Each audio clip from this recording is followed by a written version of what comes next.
Meus irmãos, no culto aqui da tarde nós temos exposto sobre a carta de Paulo, pensado sobre a carta de Paulo aos Colossenses. Eu queria convidar os irmãos a abrirem a palavra de Deus em Colossenses capítulo 3. Estarei fazendo a leitura do versículo 1 ao versículo 17. Colossenses capítulo 3, do versículo 1 ao versículo 17.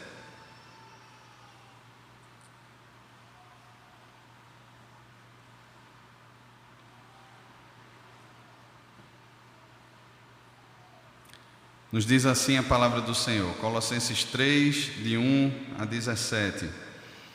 Portanto, se fostes ressuscitados juntamente com Cristo, buscai as coisas lá do alto, onde Cristo vive, assentado à direita de Deus. Pensai nas coisas lá do alto, não nas que são aqui da terra, porque morrestes e a vossa vida está oculta juntamente com Cristo em Deus. Quando Cristo, que é a nossa vida, se manifestar, então vós também sereis manifestados com Ele em glória. Fazei, pois, morrer a vossa natureza terrena, prostituição, impureza, paixão lasciva, desejo maligno e a avareza, que é a idolatria. Por essas coisas é que vem a ira de Deus sobre os filhos da desobediência. Ora, nessas mesmas coisas andastes vós também noutro tempo, quando vivieis nelas.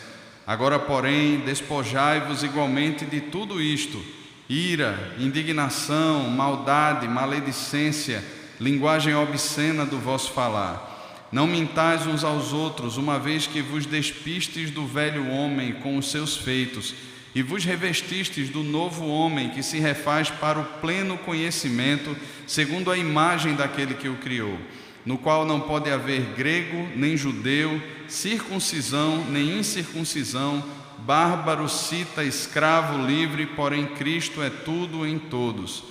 Revesti-vos, pois, como eleitos de Deus, santos e amados, de ternos afetos de misericórdia, de bondade, de humildade, de mansidão, de longanimidade, suportando-vos uns aos outros, perdoai-vos mutuamente, suportai-vos uns aos outros, perdoai-vos mutuamente, caso alguém tenha motivo de queixa contra outrem.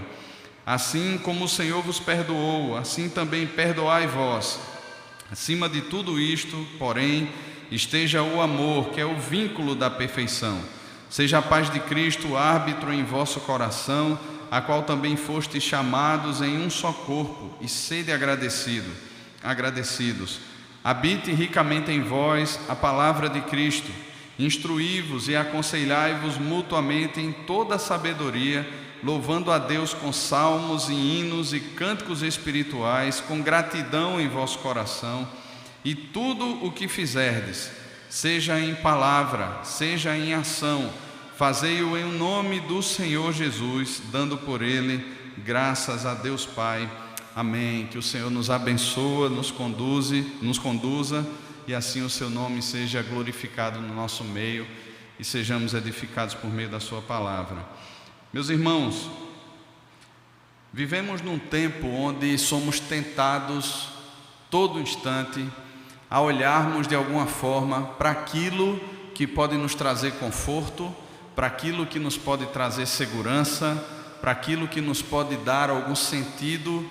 E muitas vezes nessas coisas, as pessoas, o mundo normal que não conhece a Deus, busca nessas coisas a sua identidade. As pessoas passam a ser valorizadas por aquilo que de alguma forma elas possuem, pelos títulos que elas têm. Elas põem nessas coisas a sua identidade, o sentido da sua vida, o seu valor. Entretanto, isso não é uma marca apenas dos nossos dias, não é uma marca apenas do nosso tempo, mas isso também estava presente e tentava o coração da igreja nos seus primeiros passos.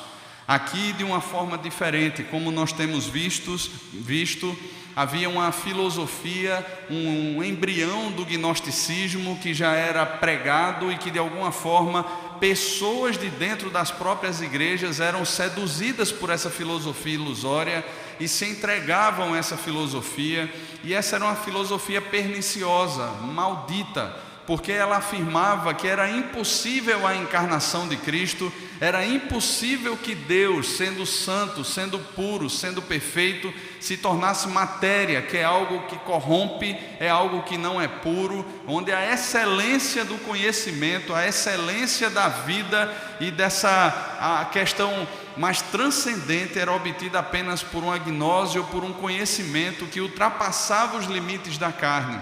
Então, esse embrião gnóstico já era pregado naquele tempo e muita gente começava a se encantar com essas coisas, e não era diferente dentro das igrejas.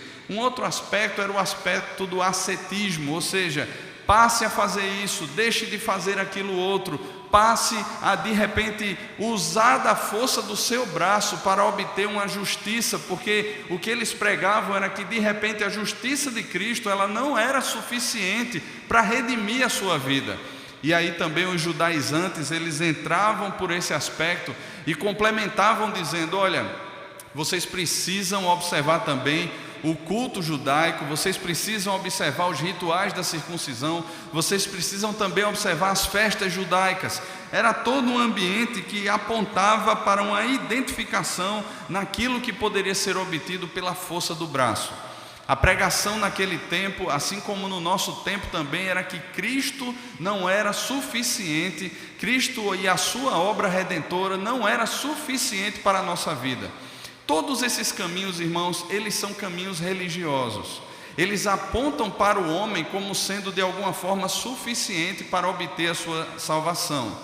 Lembrando Gênesis capítulo 3, já no finalzinho ali, já chegando na parte final do capítulo 3, quando Deus então ele expulsa o homem do jardim, a justificativa que Deus usa é para que ele não lance mão e tome do fruto da árvore da vida, coma e viva eternamente como um pecador.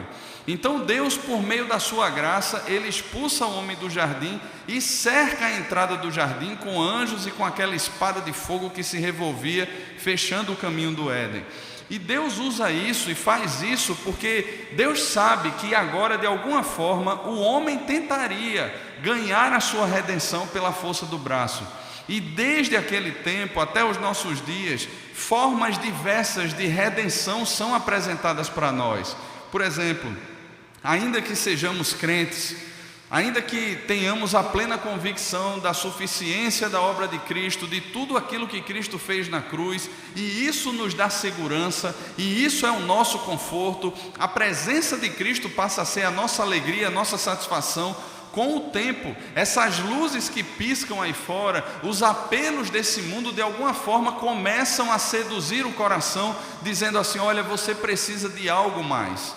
E por mais que a gente diga assim, não, mas isso não tem a ver com a obra de Cristo e sua suficiência, no final das contas tem, irmãos, porque passamos a ter a nossa identidade não mais firmada em Cristo, a nossa segurança não mais fundamentada em Cristo, a nossa alegria não mais fundamentada em Cristo, para de alguma forma buscarmos sentido, significado, propósito nas coisas que são oferecidas aí fora. O mundo ele muda a faceta, o diabo ele muda a forma de abordagem, mas continua tendo o mesmo propósito, de alguma forma encantar o nosso coração e conduzir o nosso coração a buscar sentido, identidade e propósito em outras coisas e não em Cristo. Aqui no capítulo 3 da carta aos Colossenses, o apóstolo Paulo então ele começa a aplicar toda a sua teologia, tudo aquilo que ele vem falando do capítulo 1 sobre a supremacia da pessoa de Cristo, sobre a suficiência da obra de Cristo, ele começa agora a fazer as suas aplicações. E eu queria dividir o texto aqui em 4 partes, para que a gente estivesse pensando de forma mais específica nisso que Paulo está falando. A primeira parte, do versículo 1 ao versículo 4, o apóstolo Paulo então, ele começa a fazendo uma afirmação, que é uma afirmação verdadeira. Portanto, se vocês foram ressuscitados juntamente com Cristo, buscai as coisas lá do alto, onde Cristo vive assentado à direita de Deus. Pensai nas coisas lá do alto, não nas que são aqui na terra, porque morrestes e a vossa vida está oculta juntamente com Cristo em Deus. Ele traz algumas afirmativas aqui, e o verbo que se aplica a essa obra de Cristo me coloca numa posição onde eu recebo essa obra, e essa obra já é completa, ela é suficiente, ela não precisa de qualquer acabamento em minha vida, e como resposta a essa obra agora, eu passo a pensar e a buscar as coisas lá do alto. É um indicativo que é colocado aqui, dentro dessa visão, dessa teologia paulina. Quando Paulo ele traz um imperativo, ele sempre usa a base desse imperativo, a força desse imperativo está no indicativo anterior. Ou seja, é uma questão de coerência o que Paulo está dizendo aqui. Ora, se vocês de fato são ressuscitados em Cristo Jesus, e é isso que está na mente de Paulo, eu estou escrevendo para uma igreja, para irmãos, gente que é eleita, gente que é salva, gente que foi alcançada pela graça de Deus. Se vocês então foram ressuscitados com Cristo, se o velho homem já morreu, se agora o que habita em vocês é a nova vida, o resultado disso é buscar as coisas que são lá do alto, é pensar nas coisas que são lá do alto. Então essa é a visão do apóstolo Paulo, e esse pensamento aqui, essa busca aqui, as coisas que pertencem a Deus, é um confronto direto aos apelos desse mundo, porque os judaizantes estavam lá, os ascéticos estavam lá, aqueles místicos estavam lá presentes, tentando de alguma forma atrair a mente daqueles irmãos a uma outra perspectiva redentiva. E aqui Paulo está dizendo: olha, para com isso. Se vocês já têm essa nova vida em Cristo, se vocês são nova criatura em Cristo, então o resultado disso agora não são mais as buscas, os empreendimentos, as coisas terrenas, mas o resultado dessa união com Cristo agora, que assumiu a morte que era nossa e nos deu da sua vida. Essa união mística com Cristo agora aponta para uma realidade completamente diferente, onde ainda que vocês estejam no mundo, vocês não mais são do mundo. Ainda que vocês participem das coisas aqui, vocês morreram para essas coisas, e o viver que vocês têm agora na carne é um viver na expectativa da revelação do Filho de Deus que se entregou por vocês. Então, irmãos, nós somos desafiados todos os dias. Esse tema que Paulo exorta a igreja a permanecer no Senhor, a continuar caminhando no Senhor, é um tema relevante para os nossos dias, porque todos os dias, de alguma forma, a porta do nosso coração, ela recebe pancadinhas lá, alguém está lá fazendo toque-toque na porta dele, dizendo assim: olha, você precisa buscar essas coisas, você precisa olhar para essas coisas, olha, você precisa de alguma forma garantir a sua vida, garantir a sua existência, você precisa de alguma forma ter a sua identidade, sentido, propósito para a sua vida. Quando do céu o Senhor já nos bradou dizendo assim: olha, tudo está consumado, o preço foi pago, a dívida foi paga, vocês morreram juntamente com Cristo, e a vida que vocês têm agora é uma nova vida, é a verdadeira vida. Então o versículo 3, ele traz esse indicativo para nós: porque morrestes. É uma realidade, irmãos, é uma realidade, porque morrestes e a vossa vida está oculta juntamente com Cristo em Deus. Quando Cristo, que é a nossa vida, se manifestar, então vós também sereis manifestados com Ele em glória. Dois aspectos aqui. O primeiro aspecto é que nós já experimentamos agora a vida da ressurreição. Isso já é experimentado por nós agora. Eu sou ousado em pensar que as minhas e as suas escolhas, como pessoas que vivem dentro dessa perspectiva de redenção, da ressurreição, do poder da ressurreição que opera em nós, as nossas escolhas são completamente diferentes das escolhas de qualquer pessoa que não conhece a Deus. Elas são, se de fato somos de Cristo, as nossas escolhas, elas são diferentes. A nossa forma de interpretar a realidade, ela é diferente. A nossa forma de se portar diante das adversidades é diferente. Porque é isso que Paulo afirma aqui: olha, porque vocês morreram. A vida que opera em nós agora é a vida da ressurreição. Nós pensamos de forma diferente, nós enxergamos o mundo de forma diferente. Ou será que não? Ou será que nos portamos como qualquer cidadão recifense, qualquer cidadão desse mundo? Ou será que as nossas ações e as nossas reações são muito mais parecidas, os nossos anseios, os nossos sonhos, os nossos pensamentos, as nossas buscas, os nossos empreendimentos são muito mais parecidos com empreendimentos e buscas de qualquer pessoa que não conhece a Deus? Porque, irmãos, se nós fomos de fato ressuscitados com Cristo, se nós morremos com Cristo e ressuscitamos com Ele, se nós fomos vivificados pelo Espírito por meio da palavra de Deus, se em nós habita Cristo por meio do seu Espírito no nosso coração, irmãos, as disposições que existem em nós agora, elas são diferentes. Esse é o primeiro ponto que eu quero pensar com você. Esse aspecto, então, mais prático, nós já começamos a viver uma perspectiva diferente agora, e um aspecto futuro também. Porque, de alguma forma, se as nossas escolhas são diferentes, elas chocam esse mundo. E dentro desse outro aspecto aqui, desse aspecto futuro, tem a ver com a segunda vinda de Cristo, onde o mundo conhecerá. Porque talvez hoje a gente fale para muitos a razão da esperança que está em nós. Talvez aqui a gente consiga dialogar com as pessoas e as pessoas nos questionem: olha, mas por que você está abrindo mão de algo tão promissor por algo que não é tão promissor assim? Mas olha, por que você negou essa proposta de emprego que parece ser tão boa para você? E de repente você diz assim: olha, porque isso aí vai tirar meu tempo com a família, isso aí de alguma forma vai mexer na minha agenda, coisas que eu acho importante. Por que é? As pessoas não entendem. De alguma forma as pessoas irão nos questionar, e por mais que tentemos explicar, o Evangelho, segundo aquilo que Paulo fala na primeira carta aos Coríntios, é loucura para os que se perdem. As pessoas de alguma forma elas não entendem, porque o seu entendimento está cego. Eles estão mortos em delitos e pecados. É como você, diante de um velório ali, a pessoa lá no caixão, você tentar oferecer alguma coisa que a pessoa gostasse muito. A pessoa não tem resposta para lhe dar, ela já partiu. Não existe qualquer força, não existe qualquer potencial para a resposta, porque não está mais aqui. Da mesma forma, irmãos, é como nós tentando de alguma forma explicar para pessoas que não conhecem a Deus as nossas motivações que foram modificadas por meio do novo nascimento. Não tem como compreender.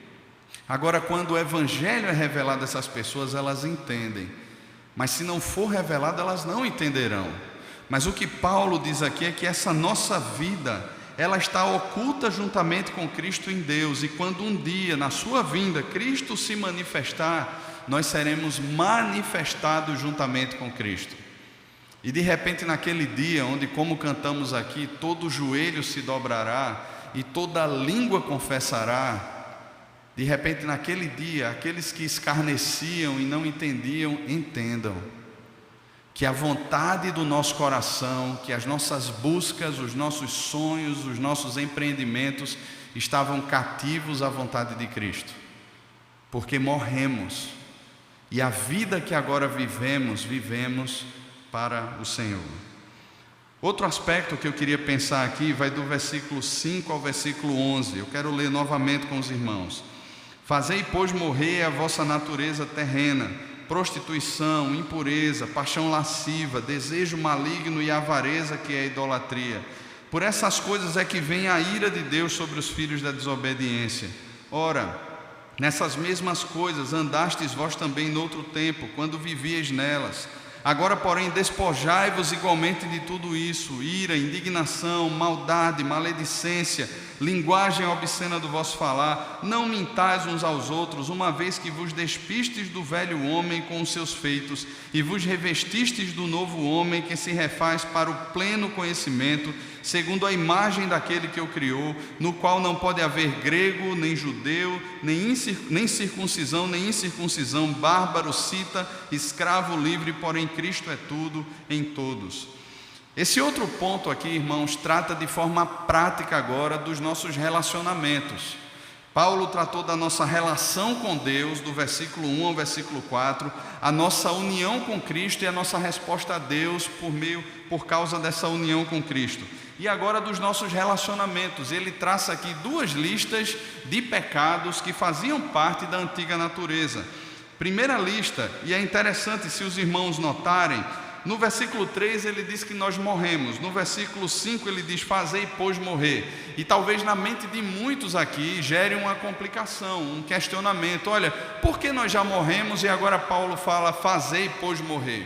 E é um imperativo esse fazer aqui, mas lembre que dentro dessa perspectiva da teologia paulina, o imperativo que vem depois de um indicativo, ele simplesmente reforça a primeira ideia. Nós já morremos de fato, nós estamos crucificados juntamente com Cristo. Agora, existem aspectos da nossa vida, roupas antigas que nós vestíamos, que de alguma forma permanecem assediando o nosso coração. Para nós que já temos roupas brancas, roupas lavadas no sangue do Cordeiro, passemos de alguma forma a abrir o antigo guarda-roupa e querer vesti-las. É como se de alguma forma essas roupas sujas, elas permanecessem lá num tipo de vitrine, lembrando quem nós fomos antes de Cristo. E em algum momento existisse uma tentação no nosso coração a pegarmos aquelas roupas sujas, aquelas roupas que não nos cabem mais e de alguma forma trazê-las de volta sobre nós. Então o que Paulo está dizendo aqui é, essas inclinações que ainda permanecem no seu coração, olha, abandone isso. Você já está morto com Cristo, isso não faz mais parte da sua vida, esse caminho não tem mais nada a ver com você, você já morreu para essas coisas. O poder que opera em você, o poder da ressurreição de Cristo, o mesmo poder, como Paulo fala em Efésios ainda no capítulo 1, que ressuscitou Jesus dentre os mortos, esse poder aponta para uma nova vida. Jesus assumiu a sua morte para que você desfrutasse agora da sua vida. Então abra mão desse caminho, não deixe seduzir por esse caminho, não queira vestir roupas que não cabem mais em você. Então Paulo ele traz essas duas listas, e essas são listas bem complexas e que fazem parte de forma constante do vocabulário e daquilo que nós vemos como expressão de relacionamento no mundo caído. Paulo traça aqui prostituição, impureza, paixão lasciva. Essas três palavras têm a ver com imoralidade sexual. Todas essas três palavras que Paulo coloca aqui, ou essas ações que fazem parte, ou que faziam parte da nossa caminhada, elas fazem parte da caminhada no mundo normal e tem a ver com imoralidade sexual. A palavra mais forte aqui no grego é a palavra porneia, tem a ver com relações sexuais ilícitas. É aquele jovem que talvez esteja dentro da igreja e pense assim, olha, mas não tem nada demais, tem tanta gente que faz, isso é bobagem, olha, nós vivemos um novo tempo, não tem problema nenhum. Então eu comecei a namorar com aquele rapaz ou com aquela moça e de alguma forma nós precisamos dar um passo além, uma prova de amor para que de repente a gente continue, e aí passa a ter relações sexuais antes do casamento. Ou muitas vezes aqueles comportamentos, aquelas ações que muitos guardam de forma secreta, mas que as fazem diante de Deus, como por exemplo, acesso à pornografia. O que Paulo está dizendo é que prostituição, impureza, esse desejo concupiscente do coração, essa paixão lasciva, essas coisas devem ser abandonadas, não fazem mais parte dessa nova caminhada em Cristo. Ele fala também sobre desejo maligno, e é interessante, irmãos, porque uma tradução mais literal significa meio que aquilo que as pessoas afirmam por aí, olha, mas o que importa é o que eu consegui, não importa o que eu tive de passar para conseguir aquilo ali, o que importa é que eu consegui, os fins justificaram os meios. Não importa se eu tive de sonegar impostos, não importa se eu tive de alguma forma ter inveja e até mesmo usurpar o direito de alguém, a posição de alguém, o emprego de alguém, não importa, o que importa é que eu consegui. E esse é o discurso desse mundo. Se você é sábio segundo esse mundo, se você é empreendedor, se você é audaz, se você de alguma forma é uma pessoa que tem foco, que tem um objetivo, muito pouco você vai se preparar com os métodos. O que as pessoas querem é o lucro no final. Muito pouco você tem que pensar que de repente você vai emitir uma nota fria, vai sonegar um imposto de renda, vai maquiar sua declaração, vai fazer alguma coisa. O que importa de fato é você conseguir os seus objetivos no final. Então esse desejo maligno tem a ver com esse desejo egoísta do coração, que não leva em conta o outro, que não leva em conta o meu relacionamento com o próximo, mas que leva em conta os meus desejos, as minhas vontades, os meus objetivos. E um outro aspecto que Paulo coloca aqui é a avareza. O próprio apóstolo Paulo, ele falando na sua primeira carta a Timóteo, ele diz que o apego ao dinheiro, ou o amor ao dinheiro, é a raiz de todos os males. E Mamon, o Deus dinheiro, é o Deus desse século, irmãos. A gente fica observando e conversando com muitas pessoas que pensam nessa mudança toda de governo e nessas questões todas. O que de fato, no final das contas, pesa no coração das pessoas é o bolso. Porque a família poderia estar sendo atacada por todos os lados. As crianças nas escolas poderiam estar sendo atacadas de todos os lados. Mas se o meu bolso estivesse cheio de dinheiro, estava tudo bem. Votava de novo. Continuava do jeito que estava. Seguia qualquer caminho que fosse. Poderia ser o pior caminho possível, mas o que de fato enche o coração das pessoas que não conhecem a Deus é o bolso cheio, é poder trocar o carro todo ano, é poder viajar para o exterior todo ano, é poder ter o melhor plano de saúde possível, é poder pagar para os meus filhos a melhor escola ou a melhor universidade, é poder ser reconhecido de alguma forma por aquilo que eu tenho. E Paulo está tratando aqui sobre essa questão da avareza, que é a idolatria. Esse serviço ou essa adoração, essa entrega ao dinheiro. E a gente passa, irmãos, a ser refém dessas coisas. Nós abrimos mão daquilo que Deus está nos dando, para de alguma forma nos movimentarmos agora, nos adequarmos e querermos sempre mais. Ninguém está disposto a perder. Ninguém está disposto a abrir mão de benesses. Ninguém está disposto. Estamos dispostos e é esse o conceito desse mundo, a ter sempre mais. Imagina de repente você chega no final do ano lá, a confraternização da sua família. Você que chegava naquele SUV, naquele carrão, com as melhores roupas, com os melhores perfumes. De repente agora você chega num carro popular, que não existe mais carro popular, né? Num carro de entrada aí de qualquer marca dessa. Você chega lá agora no encontro da família com roupas mais simples. E aí o comentário agora é: quem te viu, quem te vê. E de alguma forma essas coisas passam a mexer no coração. Porque a expectativa é: vou mostrar para aquele meu cunhado quem eu sou. Vou mostrar para minha sogra, que dizia que eu não ia dar em nada, que eu não poderia prover algo melhor para a filha dela, onde eu cheguei. Esse é o Deus desse mundo, irmãos. É o Deus desse mundo. E de alguma forma as pessoas se vendem a esse Deus e passam a adorar esse Deus. E a prova é: vivemos uma geração de famílias que estão destroçadas. Pessoas que não têm tempo para um relacionamento conjugal, pessoas que não têm tempo para um relacionamento com seus filhos, porque a minha agenda está muito apertada, porque eu não tenho mais tempo para nada, porque é isso, porque o meu ganha-pão vem disso. E a gente passa de alguma forma, as pessoas passam a se prostrar diante dessas coisas e a servir essas coisas. Talvez aqui Paulo tenha em mente as palavras do Senhor Jesus lá no Sermão do Monte, onde não somos chamados a ajuntar, onde somos chamados a não ajuntar tesouros aqui nessa terra. Porque a verdade que o Senhor nos traz é que a traça, a ferrugem corrompem, ladrões escavam e roubam. Talvez o que enche a mente de Paulo aqui, quando Paulo pensa sobre a avareza, é: juntai para vós outros tesouros nos céus. E a gente vê esse despreendimento na vida do apóstolo Paulo, irmãos.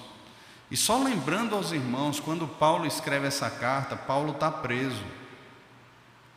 Talvez se Paulo não tivesse Cristo na vida dele, aos olhos dos homens, fosse uma pessoa muito bem-sucedida, e ele era assim. Talvez a próxima grande autoridade religiosa judaica da época, por todo o background que Paulo tinha, por toda a sua bagagem, por tudo aquilo que ele foi juntando ao longo da sua existência, mas que lá na carta aos Filipenses ele diz: olha, aquilo que de alguma forma podia me projetar diante dos homens, aquilo que de alguma forma apontava para mim, dizendo assim: olha, você é uma pessoa que deu certo, era lucro, eu considerei como sendo perda por causa de Cristo, para conhecê-lo mais, porque Paulo experimentava esse poder da ressurreição, ele servia a Cristo, porque viver para Paulo era Cristo, e o verdadeiro lucro era morrer, porque, como ele diz ao seu filho na fé, Timóteo, a coroa da justiça está guardada, a qual o Senhor reto juiz tem preparado não só para ele, como ele afirma lá, mas para todos aqueles que amam a vinda do Senhor. Viver para Cristo, viver com Cristo era o grande lucro da vida de Paulo. Por essas coisas é que vem a ira de Deus sobre os filhos da desobediência. Os filhos da desobediência estão entregues ao seu próprio coração, adorando e servindo aos seus desejos, ao Deus desse século, à cosmovisão desse tempo, adorando e servindo ao diabo, presos dentro dessas cadeias, ainda que se declarem livres. Eles estão presos e são escravos dessas instâncias.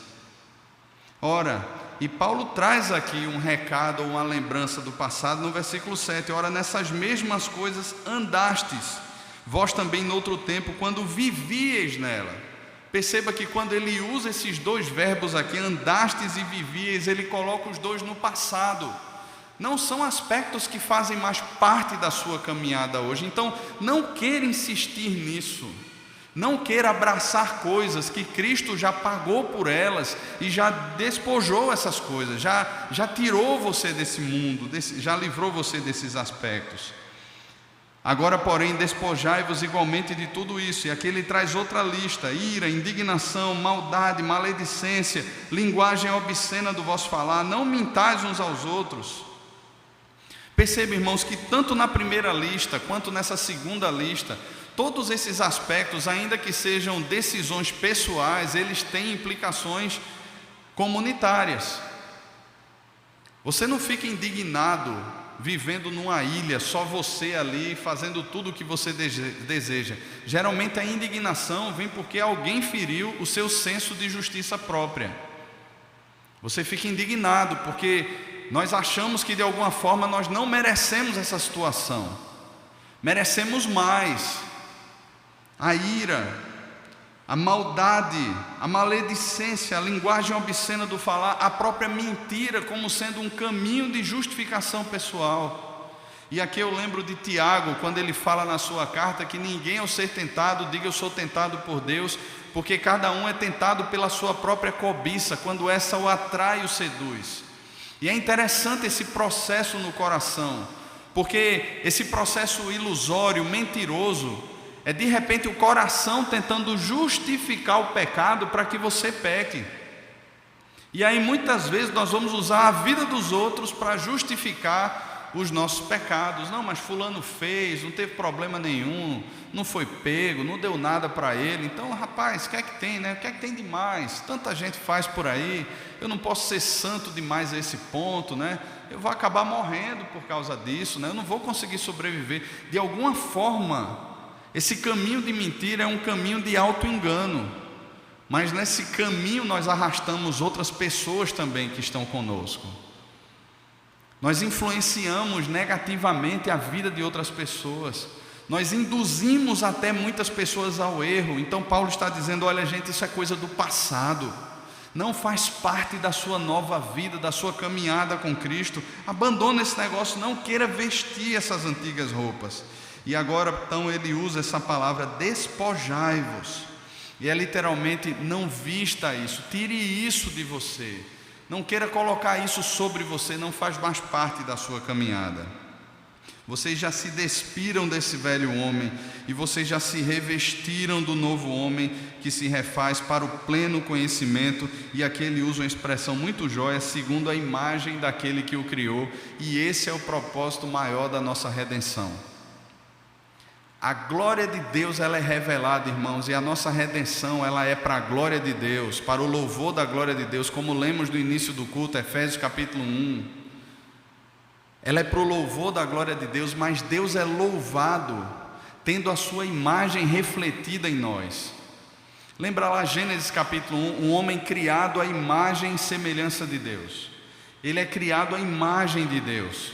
E isso significa que Deus, ele reflete a sua imagem no homem, e o homem reflete a imagem de Deus como um espelho, tanto para Deus, em termos de adoração, de culto, como também nos seus relacionamentos, como na administração, como vice-gerente de Deus em toda a criação. O homem não é bom intrinsecamente, o homem não é justo intrinsecamente. Na verdade, o caráter de Deus, aquilo que de Deus é comunicado ao homem, é isso que o homem passa a refletir sobre a terra.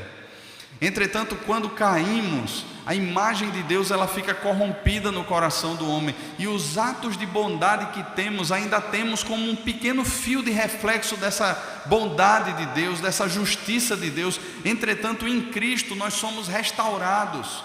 O espelho começa a passar por um processo de restauração, e quanto mais nos aproximamos de Deus, quanto mais nos conhecemos a Deus, quanto mais buscamos a Deus, quanto mais nos apropriamos daquilo que Cristo já conquistou na cruz, mais parecidos com Deus nós nos tornamos. Passamos a falar de forma diferente, passamos a escolher de forma diferente, passamos a sentir de forma diferente, porque o nosso coração, a nossa mente, ela está sendo renovada pelo Evangelho de Cristo. Então as disposições do nosso coração passam a ser diferentes. Muitas vezes passaremos por aflições, mas quando passamos pela tribulação, pelas aflições, pelos percalços, nós percebemos então ali, como Paulo afirma em Romanos 8, o próprio Deus agindo para nos conformar à imagem do seu Filho.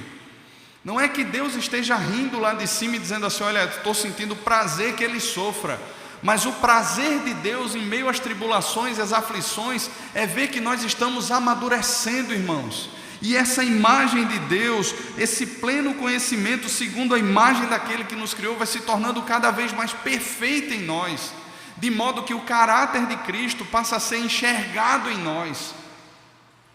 Como Paulo afirma lá em Atos capítulo 20, versículo 24, esse versículo que é lindo: em nada eu considero a vida preciosa para mim mesmo, contanto que complete a minha carreira, o ministério que recebi do Senhor para anunciar o Evangelho da graça de Deus.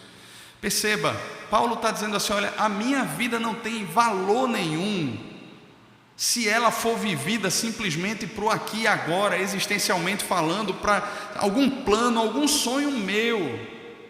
Mas agora ela tem um propósito, ela tem um sentido, ela tem uma carreira que me foi dada pelo Senhor Jesus.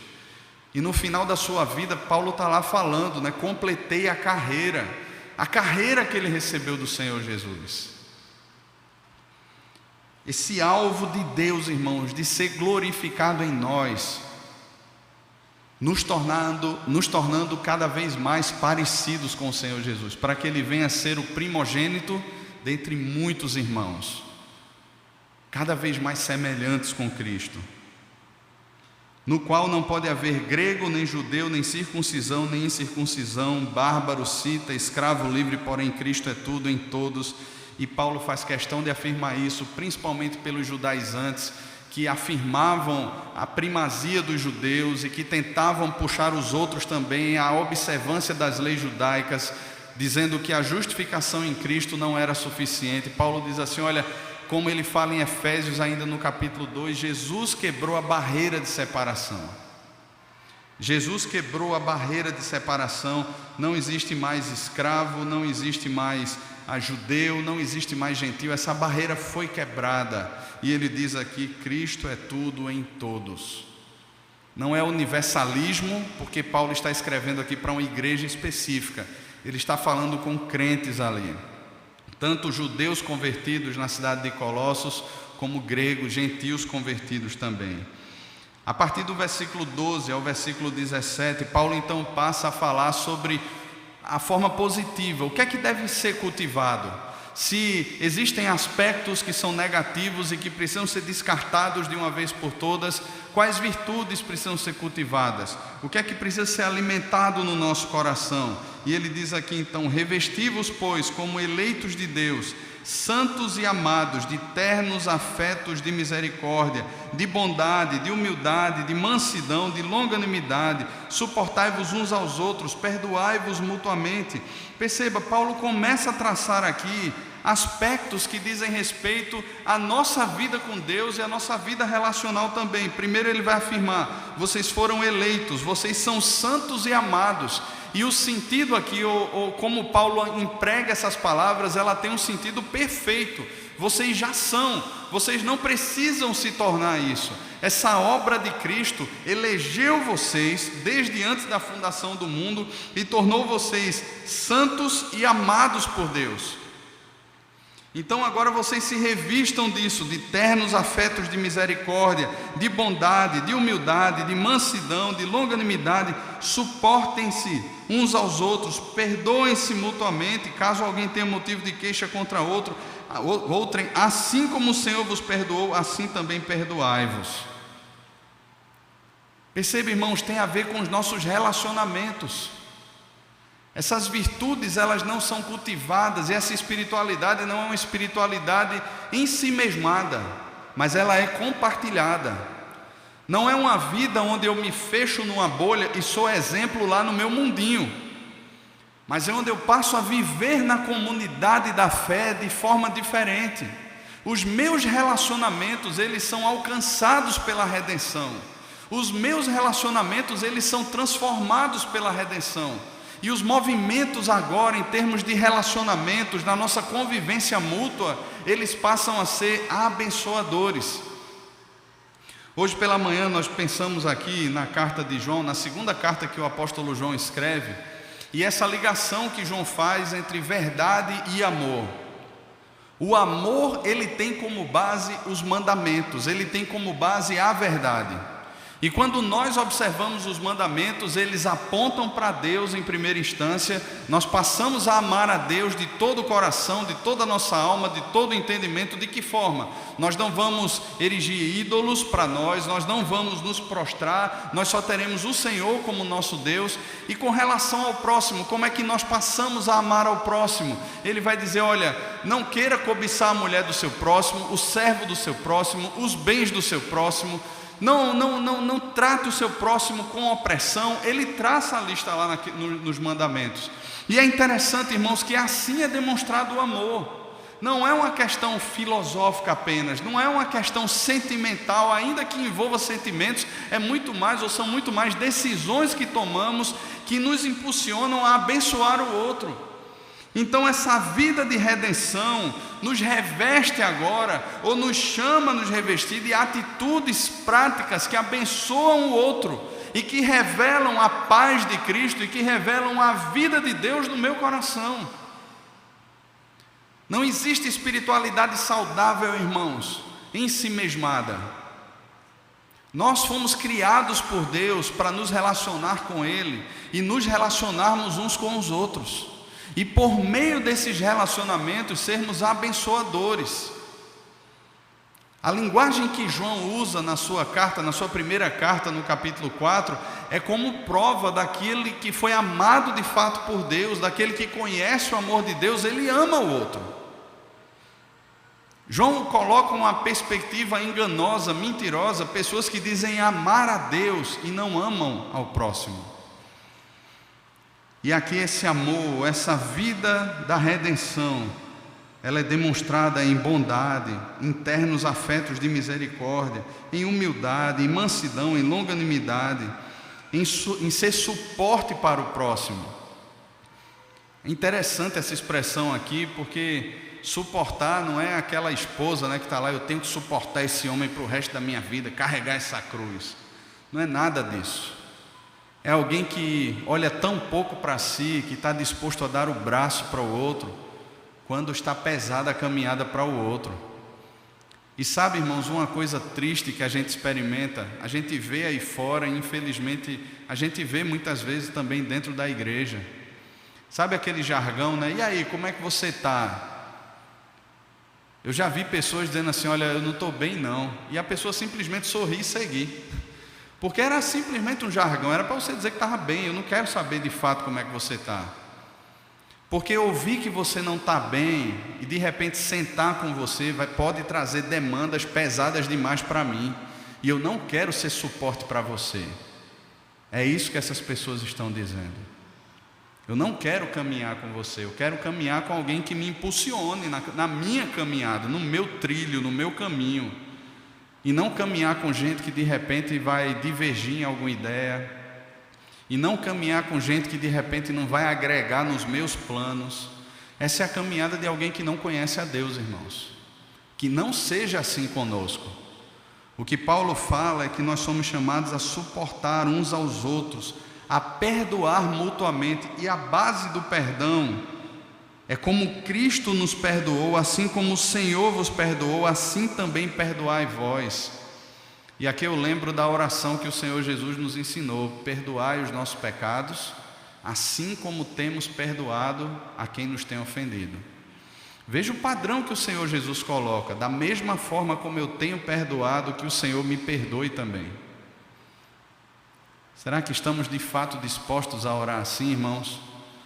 Mas se conhecemos o perdão de Deus, a nossa completa inaptidão, inadequação em cultuar a Deus, em participar da mesa do Senhor, em ouvir a palavra do Senhor, em cantar ao Senhor, em nos aproximarmos do Senhor, se nós percebemos a nossa completa inadequação, irmãos, e nós percebemos o perdão de Cristo nos tornando aptos, adequados por causa da sua obra salvífica, irmãos, o que é pesado demais para que eu perdoe?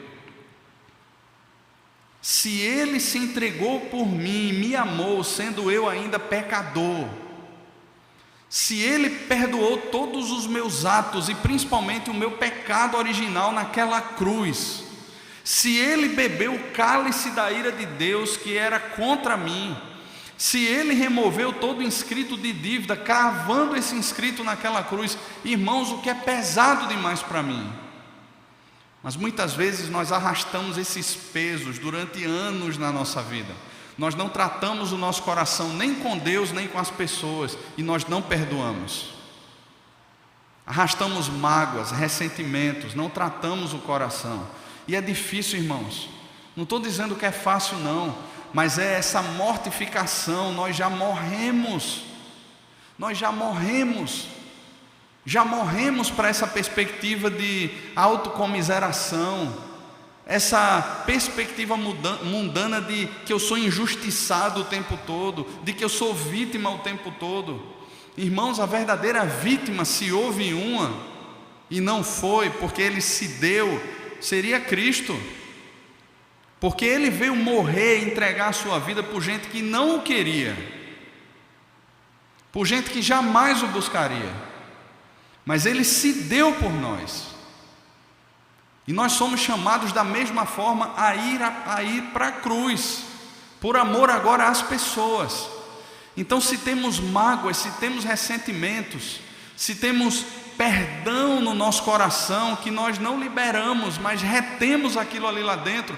Alguém já usava uma expressão, dizer assim, olha, você reter perdão no seu coração, você ter mágoa, ter ressentimento, é como você tomar veneno todo dia, desejando que o outro morra. Mas quem está morrendo somos nós, é você que está morrendo. E a gente vai definhando na vida, a vida vai se tornando amarga. Nós vamos caminhando não de glória em glória, a imagem do Filho de Deus, tornando-nos mais parecidos com Cristo, mas parece que a gente vai definhando, tudo vai se tornando queixa, tudo vai se tornando amargura, tudo vai se tornando mágoa, é difícil viver.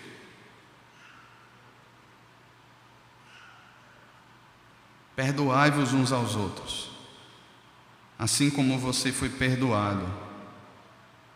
E aí o último ponto que eu queria ver com você, a partir do versículo 14 até o versículo 17. Paulo traz um caminho mais excelente do que tudo isso que ele tem falado. Como se já não bastasse a gente abrir mão daquilo que a gente já não é mais, mas que de alguma forma assedia lá o nosso guarda-roupa para a gente vestir as antigas roupas.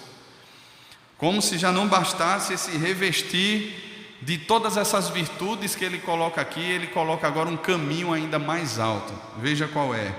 Acima de tudo isso, porém, esteja o amor, que é o vínculo da perfeição. Seja a paz de Cristo o árbitro em vosso coração, ao qual também fostes chamados em um só corpo, e sede agradecidos. Primeiro, ele coloca o amor como acima de todas essas virtudes. E mais uma vez eu queria enfatizar para você e para mim: amor não é meramente sentimento, são atitudes de gente que foi transformada na cruz.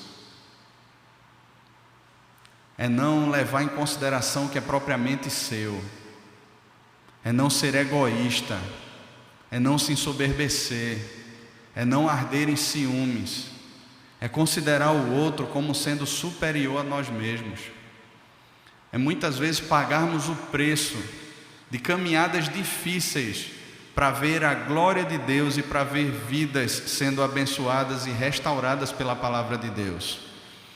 Isso tudo nos tira da nossa zona de conforto, irmãos. Amar não é estar na zona de conforto segundo o mundo prega. Amar é nos colocar na zona de Deus, no lugar de Deus, e se entregar pelo outro. E se entregar, abrindo mão dos nossos interesses, dos nossos propósitos, para viver os propósitos e a vontade de Deus. A vontade de Deus. Tendo a presença de Cristo, a graça de Deus como sendo suficiente. Paulo, ele reclama ali daquele espinho na carne na sua segunda carta aos Coríntios, mas ele ouve dos céus que a graça de Cristo basta para ele. Ele não precisava de mais nada. Nós lemos aqui domingo passado ele dizendo: olha, eu completo na minha carne o que resta das aflições de Cristo em favor do seu corpo, que é a igreja. Era alguém que estava sofrendo, irmãos. Ele estava preso. Mas a gente não percebe Paulo aqui se queixando, murmurando, jogando pedra na cruz, né, como muita gente diz, amargurado, reclamando, isso e aquilo outro, não. É nesse contexto de prisão que, por exemplo, Paulo escreve a sua carta aos Filipenses, onde ele fala tanto sobre alegria, sobre contentamento, estando preso. É nessa carta aos Colossenses onde ele canta esse hino maravilhoso aqui no capítulo 1, exaltando a pessoa e a obra de Jesus, tanto na criação como na redenção. Alguém que está liberto, irmãos. É esse amor que é o vínculo, que é a cola da perfeição. É o amor que é aquilo que junta, que chama, que nos aponta como maduros em Cristo. E o versículo 15 ele diz: seja a paz de Cristo o árbitro em vosso coração. E é interessante, existem dois aspectos quando a gente pensa na paz. Primeiro, a paz com Deus. Essa paz com Deus foi conquistada por Cristo na cruz. Nós jamais teríamos como conquistar a nossa paz com Deus, mas Cristo a conquistou na cruz. E o segundo aspecto tem a ver com o sentimento mesmo, a paz de Cristo, o árbitro em vosso coração. Aqui na carta aos Filipenses, no capítulo 4, quando Paulo trata sobre ansiedade, a partir do versículo 6 do capítulo 4, ele diz o seguinte: não andeis ansiosos de coisa alguma, em tudo, porém, sejam conhecidas diante de Deus as vossas petições pela oração e pela súplica com ações de graças, e a paz de Deus, que excede todo o entendimento, guardará o vosso coração e a vossa mente em Cristo Jesus. E aqui ele usa essa mesma expressão: seja a paz de Cristo o árbitro em vosso coração. A paz de Cristo, então, é um sentimento, como produto dessa paz que nós temos com Deus. Quando nós entregamos a Deus por meio da oração, da súplica, nós gozamos da paz de Cristo. Nós não cairemos na ansiedade, em todas as doenças decorrentes da ansiedade, mas o nosso coração de alguma forma será guardado em Cristo. Não é que as circunstâncias elas mudem, mas o nosso coração ele muda em meio às circunstâncias. E nós passamos a mesmo em meio às adversidades a desfrutar de uma paz. E essa paz que excede a todo entendimento, que faz muitas vezes as pessoas olharem e dizerem assim: olha, como é que você está passando por uma situação dessa e consegue ter paz? Essa paz ela não se explica assim. Essa paz ela se desfruta, porque é literalmente a paz de Cristo que toma o coração. E Paulo traz essa paz agora aplicando a esses relacionamentos comunitários, à vida da igreja. Seja a paz de Cristo o árbitro em vosso coração, a qual também fostes chamados em um só corpo. Veja só, a essa paz vocês foram chamados dentro de um só corpo. E aqui eu lembro, por exemplo, da igreja de Corinto, quando Paulo escreve a sua primeira carta. A igreja com vários problemas, várias divisões, sejam elas partidos lá dos seus pastores preferidos, sejam por causa dos dons, seja por causa da falta de disciplina, seja por causa do momento lá da comunhão, aqueles que eram mais ricos, que traziam os seus grandes banquetes, aqueles que eram mais pobres, que passavam necessidades e não eram assistidos ali. Todas essas dificuldades que estavam presentes ali na igreja de Corinto, Paulo diz assim: olha, irmãos, quem come e bebe sem discernir o corpo, come e bebe juízo para si, porque nós fomos chamados em um só corpo. Os dons quem distribui é o Espírito, a vocação para servir quem faz é Cristo. Então Paulo, Pedro, Apolo, todos são cooperadores do mesmo Senhor. Ele une toda a igreja nesse propósito de que é a paz de Cristo, porque a igreja é de Cristo. Nós somos chamados em um só corpo, e o corpo é de Cristo. Os dons são de Cristo. A comunhão é dada por Cristo. Então, irmãos, nós passamos a desfrutar dessa paz quando compreendemos isso. Quando não compreendemos, divisões existirão, partidos surgirão, guerra por causa de meu ministério, o seu ministério, o meu departamento, o seu departamento, é o meu discipulando, é o seu discipulando, é o meu treinamento, é o seu treinamento. Guerras assim, elas passam a existir e a paz ela é quebrada, porque não existe mais um discernimento de que se é corpo de Cristo. E por último ele diz: e sede agradecidos. A gratidão é um produto da redenção. A redenção ela gera no nosso coração gratidão eterna. Eu tenho um amigo que ele brincava muito e dizia assim: nem que eu andasse toda a minha vida de joelhos agradecendo seria suficiente para agradecer a Deus por aquilo que Ele fez por mim na cruz. E de fato, irmãos, nós não temos como pagar. É pouco demais aquilo que fazemos. E uma vida de gratidão, ela se expressa não apenas naquilo que dizemos com os lábios, mas naquilo que nós vestimos como estilo de vida a partir de Cristo. A gratidão ela é demonstrada a Deus pelo contentamento, tanto por aquilo que Deus fez, por onde Ele nos colocou.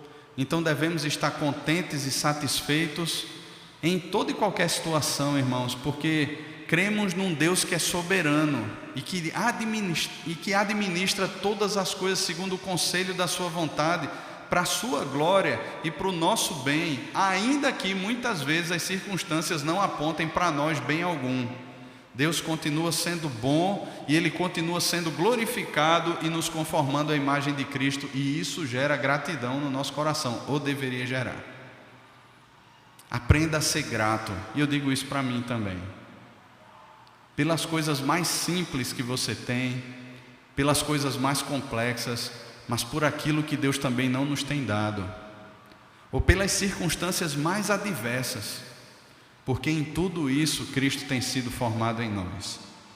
Por fim, versículo 16, versículo 17, o apóstolo Paulo afirma: habite ricamente em vós a palavra de Cristo, Instruí-vos e aconselhai-vos mutuamente em toda sabedoria, louvando a Deus com salmos e hinos e cânticos espirituais, com gratidão em vosso coração. Irmãos, como é que a gente pode ter ciência? Como é que a gente pode crescer mais na vida com Deus e na vida comunitária? Paulo diz aqui então qual é o segredo, e é isso que ele está fazendo. Paulo não está pregando outra coisa senão a palavra de Deus. Paulo não está ensinando outra coisa senão a vontade de Deus para aqueles irmãos. E é por isso que ele diz, olha, habite ricamente em vós a palavra de Cristo. Porque quando a palavra de Cristo habita ricamente no nosso coração, irmãos, o nosso coração ele é transformado e nós passamos a dar todas as instruções, as nossas conversas. Se de repente alguém chega e está com o coração meio perdido, a gente fala sobre a palavra de Deus. O nosso aconselhamento é segundo a palavra de Deus. Não é mais segundo aquilo que eu acho, aquilo que eu penso, mas é segundo a palavra de Deus. As músicas que surgem, elas surgem com letras bíblicas.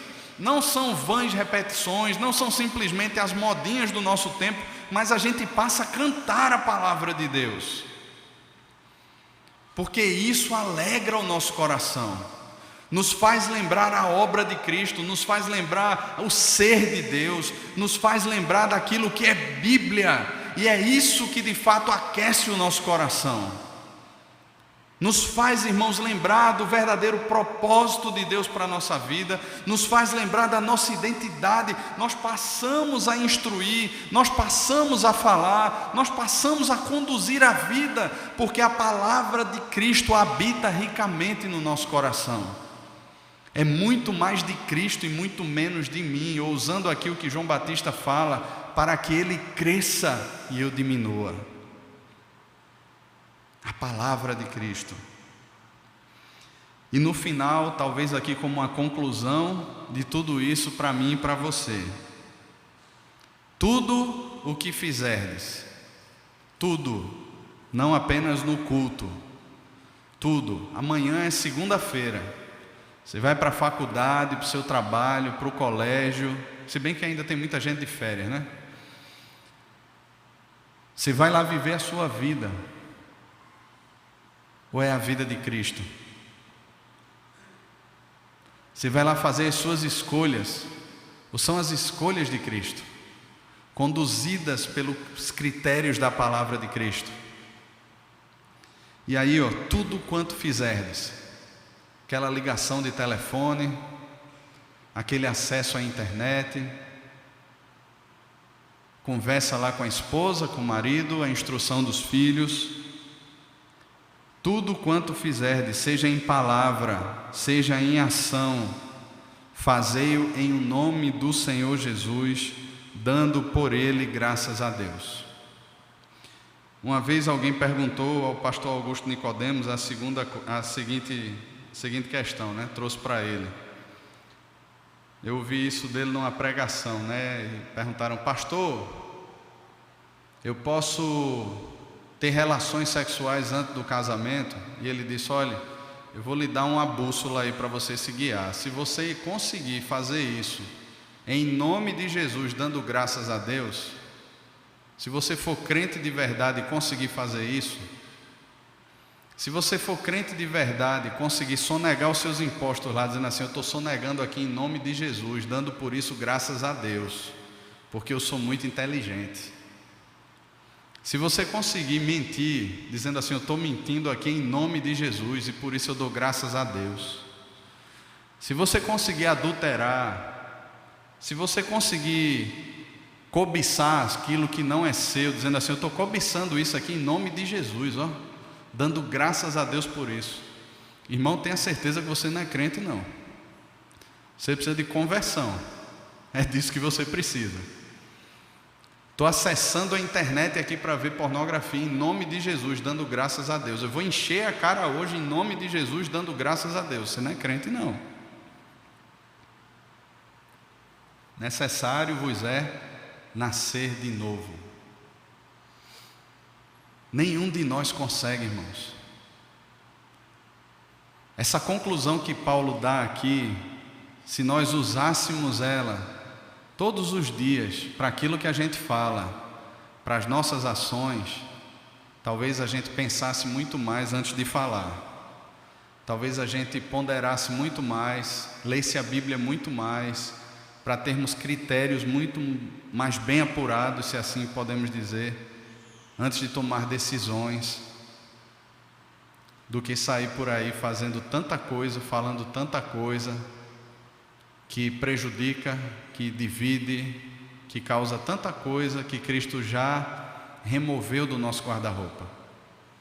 Irmãos, que Deus, pois, nos abençoe, que Ele encha o nosso coração com a verdade da Sua palavra, fundamentando assim a nossa fé, mudando aquelas bases, aqueles fundamentos no nosso coração que precisam ser mudados e nos fazendo verdadeiros abençoadores, gente que glorifica a Deus, tanto na sua relação com o Pai, no seu desejo de buscar, de pensar nas coisas do alto, de conhecer mais a Deus, quanto também nos seus relacionamentos interpessoais, na igreja, na família, ou seja lá onde Deus nos plantar. Vamos orar? Feche os seus olhos, curve a sua cabeça.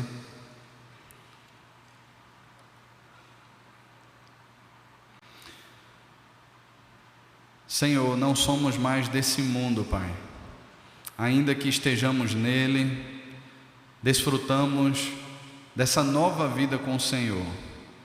Ao mesmo tempo sabemos, Pai, que estamos nessa caminhada onde a gente vai amadurecendo, onde a gente vai crescendo. E é tão bom, Pai, sermos exortados por Tua palavra, porque o Senhor tem para nós pensamentos de paz e não de mal.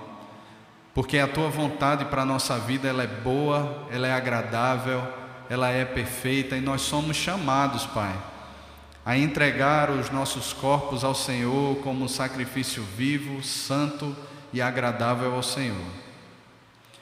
Por isso, Pai, pedimos aquilo que precisa ser quebrado em nós, aquilo que precisa ser despido, aquelas roupas que de alguma forma nós já percebemos como que não cabendo mais em nós, mas insistimos muitas vezes em buscá-las. Senhor, muda o nosso coração, para que a gente tenha um contentamento, uma alegria, uma satisfação plena no Senhor, a tal ponto de apenas olharmos para nós como pessoas que foram revestidas pelo Senhor, pelo novo homem que se refaz à imagem do Teu Filho. Deus, no nome de Jesus, Pai, que sejamos testemunhas vivas do Senhor, aqui na igreja, no trabalho, na escola, na faculdade, no local onde a gente mora, seja onde o Senhor nos plantar, que o Teu nome seja glorificado e tudo que a gente faça, tudo que a gente fale, a gente possa fazer e viver em paz, no nome do Senhor Jesus, dando sempre por Cristo graças a Deus. No nome de Cristo nós Te oramos, Pai. Amém. Amém.